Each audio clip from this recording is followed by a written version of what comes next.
ஆகாவிசு மைய நேய அன்பர்கள் அனைவருக்கும் வணக்கம். இன்றைய பதிவு ஆலிங்கனம், எம்ப்ரேஸ், ஒரு கட்டி தழுவிக்கொள்ளுதல். அதுதான் ஆலிங்கனம்னு சொல்கிறது. இது இறைவனுக்கும் பக்தனுக்கும் நடக்கக்கூடிய ஒரு நிகழ்வு. இதை ஒரு நிகழ்வின் மூலம் நாம் இந்த பகுதியில் பார்க்கப் போகிறோம். வனவாசம் சென்ற ராமன் சுதீட்சணர் என்ற முனிவரின் ஆசிரமத்தில் சில காலம் சீதையோடும் லட்சுமணனோடும் தங்கியிருந்தார்.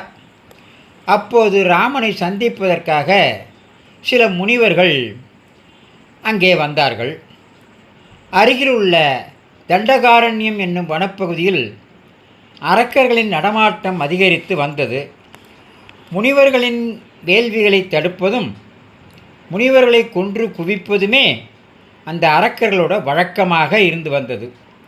ஆகவே அந்த அரக்கர் கூட்டங்களை எல்லாம் அழித்து ஒழித்து முனிவர்களுக்கு அபயம் அளிக்க வேண்டும் என்று ராமனிடம் பிரார்த்தனை செய்வதற்காக அந்த முனிவர்கள் எல்லாம் வந்தார்கள்.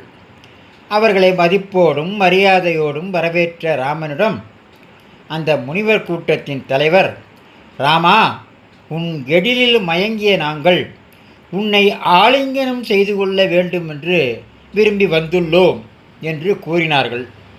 மற்ற முனிவர்களும், ஆமாம் ராமா, உன்னை நாங்கள் ஆறத் தழுவிக்கொள்ள வேண்டும் என்று விரும்பி வந்துள்ளோம் என்று சொன்னார்கள்.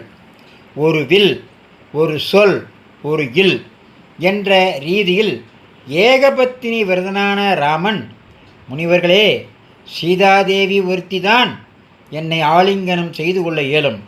அவளைத் தவிர வேறு யாருக்கும் அந்த உரிமையை இந்த அவதாரத்தில் நான் வழங்கவில்லை என்று கூறினான்.